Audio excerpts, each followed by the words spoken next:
საქართველოსა და კორეას შორის გაფორმდა შეთანხმება საზღვაო ტრანსპორტის შესახებ, რომელსაც ხელი მოაწერეს საქართველოს ვიცე-პრემიერმა ეკონომიკის მინისტრმა გიორგი კვირიკაშვილმა და კორეის საოკეანო და თევზჭერის მინისტრმა ჯინ სიუკ იუნმა.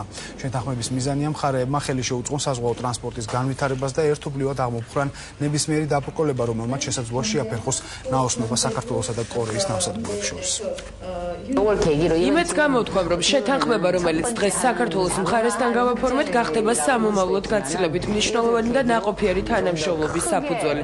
ის ხელს შეუწყობს საქართველოსა და კორეას შორის საზღვაო სფეროში პარტნიორობის განვითარებას. შესაძლებელია, რომ ქართველი კურსდამთავრებულები სტაჟირებაზე წაიყვანონ კორეაში სტაჟირების გასავლელად. ასევე სხვა მიმართულებებზეც ჰქონდა საუბარი, როგორც არის ტურიზმი, ინვესტორების მონაწილეობა ღრმაწყლიანი პორტის მშენებლობაში, ასევე გემთმშენებელი პოტენციალის განვითარება საქართველოს